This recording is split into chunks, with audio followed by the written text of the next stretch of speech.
और अच्छे से सहयोग मिलता है, बिना किसी लेन देन के सहयोग मिलता है। इसलिए मैं आज बड़ा आभारी हूँ कि आप लोगों ने हमें भी इतना अवसर प्रदान करा है और आगामी टाइम पे भी हम ये चाहेंगे कि ये ऐसे कार्यक्रम हम आप लोगों के बीच में आयोजित करते रहें।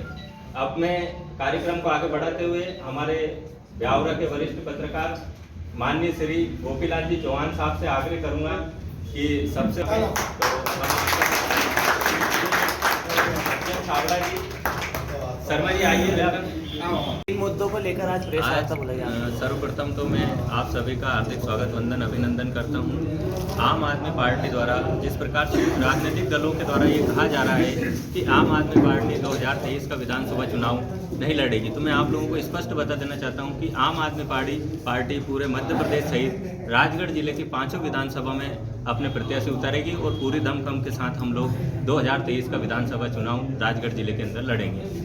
हमारे कुछ ऐसे मुद्दे हैं जैसे अभी वर्तमान में देखा गया है कि वर्तमान जो सरकार है, भाजपा की जो सरकार है, पूर्णतः ही भ्रष्टाचार में लिप्त है। तो हम जो प्रमुख मुद्दे रहेंगे भ्रष्टाचार को लेकर के हम लोग कार्य करेंगे कि भ्रष्टाचार यहाँ से राजगढ़ जिले से समाप्त हो और हम चाहेंगे कि 5 विधानसभा में हमारे विधायक प्रत्याशी जीत करके आएँ जिससे हम भ्रष्टाचार पर अंकुश लगा सकें। अभी वर्तमान में देखा जा रहा है कि नगर परिषद में जितने भी नगर परिषद बने हुए हैं वहाँ आवास घोटाले चल रहे हैं और अपनी स्टेट गवर्नमेंट में भी देखा जा रहा है तो रोजगार के मामले में काफ़ी कमी है और युवा परेशान हैं, मजदूर परेशान हैं और किसानों की यदि बात की जाए तो किसान अभी खाद के लिए परेशान है, यूरिया खाद के लिए काफ़ी परेशान है, बिजली के लिए परेशान है और जहां हम प्रेस कॉन्फ्रेंस कर रहे हैं वहां भी कम से कम 5 से 6 बार अभी बिजली आ रही और जा रही है। तो कहीं ना कहीं ये जो भाजपा की जो भ्रष्टाचारी सरकार है इसके खिलाफ हम 2023 का विधानसभा चुनाव पूरी दमखम के साथ लड़ेंगे।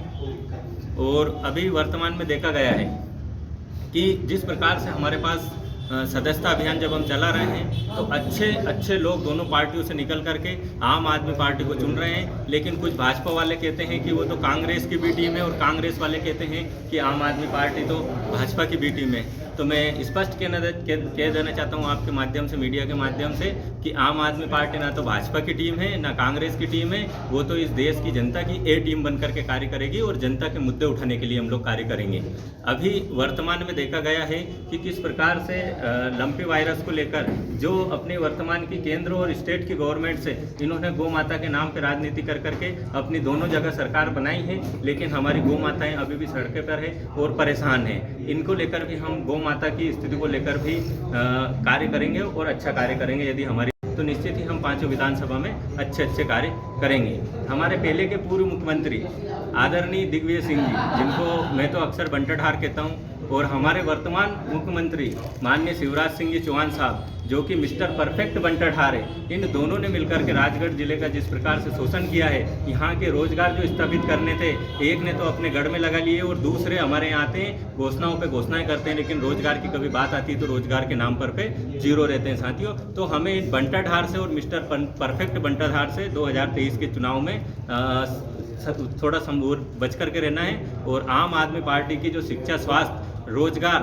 बिजली, पानी, सड़क आदि के जो मुद्दे हैं, इन मुद्दों पर भी हमें ध्यान रखना है। और मैं जनता से भी अपील करना चाहूँगा, यहाँ के क्षेत्र के मतदाताओं से भी अपील करना चाहूँगा कि यदि आप लोग आम आदमी पार्टी को वोट दोगे तो निश्चित ही आपके बच्चों का उज्जवल भविष्य करने के लिए भी हम लोग कार्य करेंगे। क्योंकि रोजगार के नाम पर जिस प्रकार से धोखाधड़ी अभी चल रही है प्रदेश के अंदर के, यदि भर्ती खोलेंगे, यहाँ की स्टेट गवर्नमेंट भर्ती खोलेगी तो परीक्षा नहीं होगी, परीक्षा हो जाती है तो रिजल्ट नहीं होता है, रिजल्ट आ जाता है तो उनकी ज्वाइनिंग नहीं होती है। तो कहीं ना कहीं ये युवाओं के साथ एक छलावा कर रही है यहाँ की गवर्नमेंट, तो इसके खिलाफ भी हम आवाज़ उठाएंगे और युवा भी निश्चित आम आदमी पार्टी से जुड़ रहे हैं और आगे चल करके वो आम आदमी पार्टी का पूर्ण समर्थन करेंगे 2023 के विधानसभा चुनाव में। क्योंकि राजगढ़ जिले से आप जिला अध्यक्ष हैं आम आदमी पार्टी से, तो ऐसे में सबसे ज़्यादा राजगढ़ जिला पिछड़ा हुआ है और रोजगार के क्षेत्र में यहाँ से लोग पलायन करते हैं राजस्थान या अन्य प्रांतों में।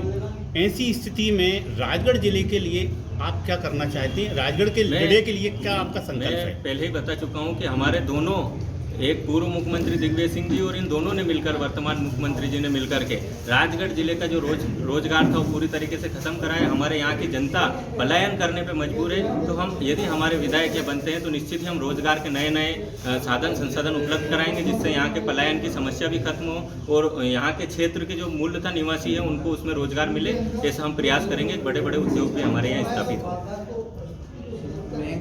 महंगाई में तो आप कुछ जानते हैं, कभी महंगाई किस प्रकार से चरम पे, यदि आप बात करोगे महंगाई की बात करोगे देशद्रोही कहला दिए जाओगे। ये तो सभी जानते हैं, महंगाई की बात ही नहीं करना है, क्योंकि महंगाई पेट्रोल डीजल रसोई गैस आदि आप सभी जानते हैं, किराना संबंधी जितने भी कार्य हैं, महंगाई काफ़ी बढ़ी हुई है। इस पर अंकुश लगाने में बिल्कुल हमारी स्टेट गवर्नमेंट बिल्कुल भी अंकुश नहीं लगा पा रही है, ना केंद्र गवर्नमेंट लगा पा रही है। तो कहीं ना कहीं हमें भी इसकी महंगाई के लिए भी एक नीति बनाने की सख्त आवश्यकता है। और मैं एक और चीज़ कहना चाहूँगा कि महंगाई के साथ एक रोजगार भी बहुत महत्वपूर्ण मुद्दा है, क्योंकि युवा जब बेरोजगार घूमता है तो कहीं ना कहीं हमें केंद्र की गवर्नमेंट और स्टेट की गवर्नमेंट को मिलकर के एक रोजगार नीति ऐसी बनाना चाहिए जिससे कि युवाओं को समय पर रोजगार मिल सके। स्थानीय मुद्दे हैं जैसे ट्रैफिक, सड़क, नाली, पानी, इनको लेकर पार्टी क्या कर रही है? अभी हम ब्यावरा के वर्तमान मुद्दों की यदि बात करें तो पिछले जो शासन चले आ रहे हैं, यहाँ के विधानसभा में विधायक जो बैठे हुए हैं उन्होंने सौंदर्यीकरण के नाम पर लाखों करोड़ रुपए खर्च किए। अभी अजनार महोत्सव हो रहा है, आप सभी देख रहे हैं, लेकिन जब भी किसी की गवर्नमेंट बनती है तो सिर्फ एक ही मुद्दा होता है कि अजनार हम ऐसा कर देंगे, लेकिन वास्तविक मुद्दा देखा जाए तो अजनार की कुछ वास्तविक स्थिति ऐसी नहीं है। तो कहीं ना कहीं हमें इन यहाँ के जो लोकल के मुद्दे हैं इन पर भी हमें कार्य करना पड़ेगा। और अजनार जो कि यहाँ ब्यावरा की जीवनदायिनी कही जाती है, उसके लिए भी हमें कहीं ना कहीं ठोस कदम जो है, यदि हमारे विधायक बनेंगे तो हम निश्चित अजनार नदी के लिए भी यहाँ उठाएंगे। और क्षेत्रीय मुद्दे में रही तो आप जानते हैं कि आवास घोटाले भी कितने चल रहे हैं, यहाँ ट्रैफिक की व्यवस्था कैसी है आप भी जानते हैं कि आए समय पे जाम लगता है। पेवर्स, उन्होंने कहा था सौंदर्यीकरण के नाम पर रोड किनारे हम पेवर्स लगाते हैं, पेवर्स कहाँ गए? देखा जाए तो अभी ट्रैफिक लाइट लगी थी, आप सभी जानते हो ट्रैफिक लाइट का मुद्दा चला भी था, लेकिन ट्रैफिक लाइट कहाँ है किसी ने कोई बताया? क्योंकि यहाँ नगर पालिका में भी इनकी सरकार है और प्रदेश में भी इनकी सरकार है, लेकिन वो स्ट्रीट लाइट कहाँ गई हमारी? अग्नि परीक्षा के बारे में आप क्या कहोगे? जो अभी जो बच्चों को अभी जो अग्नि भर्ती जो चल रही है, ये एकमात्र युवाओं को, युवा जो साथी है उनको लॉलीपॉप देने का काम केंद्र की सरकार कर रही है। 4 साल यदि कोई साथी सर्विस करके आता है तो उसके बाद उसका क्या उज्जवल भविष्य होगा ये तो आप सभी जानते हैं कि उसको रोजगार मिलेगा कि नहीं मिलेगा, फिर किस कार्य में वो संलग्न होगा। मैं तो कहूँगा कि बिल्कुल ये लॉलीपॉप है और ये गलत है। 24 घंटे बच्चों को बुला लिया और अग्नि परीक्षा करवा रहा है, उनको जुड़वा रहा है और उनको फिर और उनको वहाँ की जगह से भगा दिया गया। नहीं, ये तो भर्ती घोटाला भी है ना। बेचारे बच्चे सालों से मेहनत कर रहे थे, उनको एक बार में 1 सेकंड में हटा दिया। नहीं, ये भर्ती घोटाले जो चल रहे हैं वो आप सभी भी जानते हो किनकी दे रहे हैं, क्योंकि यहाँ तो माफिया बैठे हुए हैं। अगर कोई बात करोगे, आपने देखा है मध्य प्रदेश के अंदर कितने घोटाले हुए, वापम घोटाले हुए, कोई से घोटाले उजागर करती है गवर्नमेंट? ना जांच करती है क्या? यदि बात आती है जांच करने की तो सीबीआई चलेगी अरविंद केजरीवाल जी के ऊपर, मनीष सिसोदिया जी के ऊपर। यहाँ सीबीआई नहीं दिखती है क्या? यहाँ वर्तमान में भी देखा जाए भ्रष्टाचार में यहाँ के जो कुछ प्रमुख बड़े बड़े नेता हैं लिप्त है, क्या इन पे सीबीआई जांच नहीं हो सकती है क्या? इन पे भी जांच होना चाहिए। और शिक्षा के मुद्दे पे जैसे अपन बात करते हैं, रोजगार की आप बात कर रहे हो ना, कहीं ना कहीं तो भ्रष्टाचार में लिप्त सरकार है ये, और ये निष्पक्ष भर्ती नहीं कर रही है। और जो गौशालाएं बनाई गई है उसमें पर्याप्त पूर्ण अभी हुई नहीं है, उसमें भी काफ़ी भ्रष्टाचार चल रहा है, तो इस बात क्या? गौशालाओं के नाम पे, गौ माता के नाम पे तो इस सरकार ने राजनीति करी है। गौ सेवा कब करी है तो आप भी जानते हैं, अधूरी रहेगी ना। करी कब है उन्होंने? तो उनका बजट निकला ही कब है? गौशालाओं के नाम पे तो राजनीति करना है। गौ माताएं दर दर भटक रही है तो गौशालाएं तो अधूरी है। यदि हमारी सत्ता आएगी तो हम बिल्कुल हर पंचायत के अंदर, राजगढ़ जिले के अंदर गौशाला बनाने का काम करेंगे। पहले भी पूर्व कलेक्टर महोदय ने और वर्तमान कलेक्टर महोदय ने भी एक आदेश जारी किया था, निर्देश दिए थे कि गौ माताएं सड़कों पर न घूमें, उनको सुरक्षित स्थान पर रखा जाए। तो यहाँ पर उस टाइप से तो ऐसा कुछ चल नहीं रहा है। देखिए ऐसा है कि आपने देखा होगा कि उन्होंने कहा कि ऐसा स्थान चुना जाए। ब्यावरा के अंदर मंडी में गौ माताओं को रखी गई, क्या स्थिति बनी आपने सभी ने देखा। यहाँ के जन नागरिक जो वरिष्ठ जन हैं उनके द्वारा ही कार्य किया गया, शासन और प्रशासन तो उसमें नजरअंदाज रहा। तो कहीं ना कहीं गौ माताओं की तो दुर्दशा हुई ना। यदि आम जन इस कार्य को नहीं करते तो गौ माता की क्या दशा होती है आप भी जानते हैं। बड़े बड़े अधिकारियों पर कार्रवाई होती है, होने का मौका आता है तो उस समय नीचे के जो अधिकारी हैं उन पर कार्रवाई क्यों हो जाती है? वो उनके माफिया है ना। बचाने के लिए, बड़े अधिकारियों को बचाने के लिए छोटों का शोषण किया जाता है, उनको हटाया जाता है। वो सीधे सरकार से जुड़े हुए हैं, सरकार के लिए कार्य कर रहे हैं तो उनको हटाया है। छोटे छोटे कर्मचारी को हटाया जाता है। देखने में आया है हाँ। तो कुछ कर्मचारी घर बैठकर तनख्वाह ले रहे थे।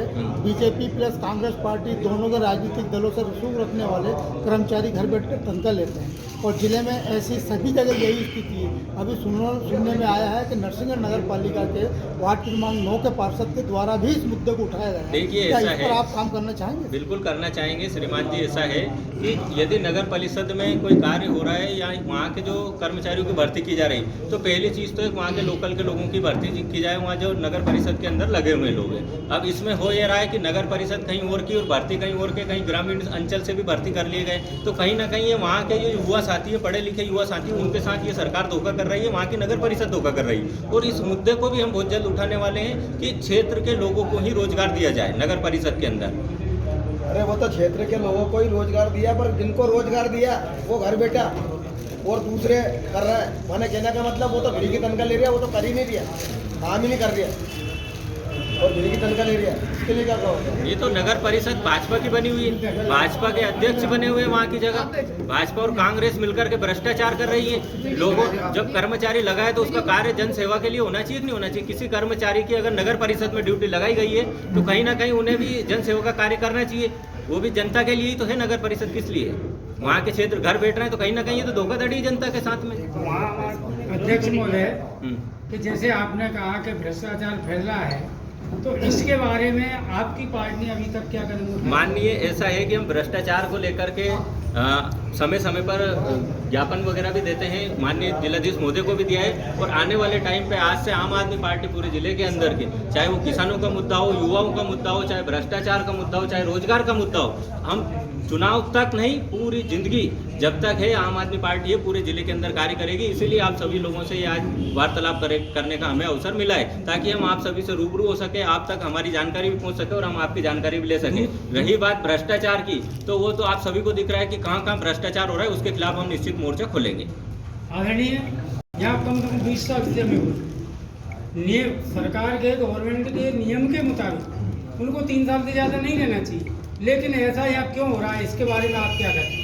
वो तो माफिया कह सकते हैं उनको, कि गवर्नमेंट के एक कर्मचारी हैं और गवर्नमेंट को ही वो चला रहे हैं। यहाँ की जो जानकारी है वो पूरी शासन को दे रहे हैं और कहीं ना कहीं वो जनता का दुरुपयोग भी है। आने वाले टाइम पे ऐसी नीति बनेगी कि 3 साल के अंदर, नीति तो अभी है लेकिन उसका पालन नहीं हो रहा है। कहीं ना कहीं ये घूसखोरी चल के, रिश्वतखोरी के आधार पर ये कार्य हो जाता है और वापस 1-8 महीने का ट्रांसफर लेकर वापस पुनः यहाँ संरक्षण मिल जाता है। यदि ऐसा मुद्दा आएगा तो निश्चित ही, यदि हम 2023 में आप सभी के सहयोग से और जनता जनार्दन के सहयोग से रहा तो हम ऐसे मुद्दे भी उठाएंगे और कार्य भी करेंगे। इस सत्ता में ये भ्रष्टाचार, नेता, अधिकारी एंड कर्मचारी और सरकार तीनों के द्वारा चलाया जा रहा है कि पर्सनल? नहीं, ये तो मिले हुए हैं ना, सभी नेता भी मिले हुए हैं, बड़े बड़े अधिकारी नेताओं से मिले हैं और शोषण होता है छोटे कर्मचारियों का, संविदा कर्मियों का, ठेका कर्मियों का। इन लोगों के ऊपर दबाव बनाया जाता है और बाकी बड़े बड़े स्तर के सब मिलकर के ही जनता का शोषण कर रहे हैं। तो इसके खिलाफ आपको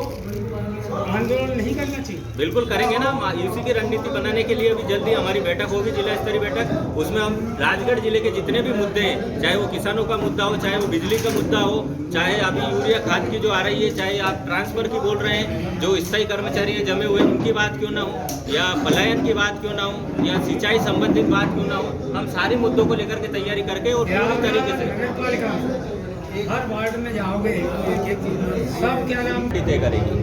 और अभी जिस प्रकार से अन्य स्टेट के अंदर भी अरविंद केजरीवाल जी ने एक ईमेल आईडी के द्वारा भी मुख्यमंत्री का चेहरा करा है, तो निश्चित ही मध्य प्रदेश के अंदर भी कुछ ऐसा देखने को मिलेगा। और आम आदमी पार्टी अभी जनता की पार्टी है, कार्यकर्ताओं की पार्टी है। अभी इसमें नेता कहाँ है? हम लोग तो नेता है ना नेतागिरी करने के लिए आए, हम तो एक व्यवस्था को बदलने के लिए आए, इस राजनीति को बदलने के लिए आए। यहाँ कोई नेता नहीं है, यहाँ तो सब जन सेवक मिलकर के कार्य करेंगे। जो भी अच्छा जन सेवक होगा वो निश्चित ही मध्य प्रदेश का मुख्यमंत्री। ये तो आप खुद कह रहा हो ना कि बचता कहीं नजर नहीं आ रहा है, करोड़ों। आगामी विधानसभा चुनाव में आप पार्टी किस पार्टी से गठबंधन करेगी आगामी क्षेत्र में? जैसे चंबल क्षेत्र में सुन रहे हैं कि बसपा, सपा ये यहाँ की जनता का पहला विकल्प है, मध्य प्रदेश की जनता का पहला विकल्प है और आम आदमी पूर्णतः ही अपनी ओर से निष्पक्ष चुनाव लड़ेगी। किसी पार्टी के साथ अभी गठबंधन की कोई बात नहीं होती है। हालांकि यदि कुछ ऐसा होगा तो हमारे केंद्रीय नेतृत्व, हमारे मुख्यमंत्री आदरणीय अरविंद केजरीवाल जी मीडिया के माध्यम से आप सबको जानकारी उपलब्ध कराएंगे। लेकिन राजगढ़ जिले की 5 विधानसभा चुनाव में आम आदमी पार्टी ये लड़ेगी और हमें हमारे प्रदेश प्रभारी और मध्य प्रदेश चुनाव प्रभारी के द्वारा संकेत दिए जा चुके हैं कि आप लोग अपनी तैयारी करिए। हम 2023 का मध्य प्रदेश में चुनाव निष्पक्ष तरीके से और पूरी दमदारी के साथ लड़ेंगे और राजगढ़ जिले में 5 विधानसभा में लड़ेंगे। ठीक।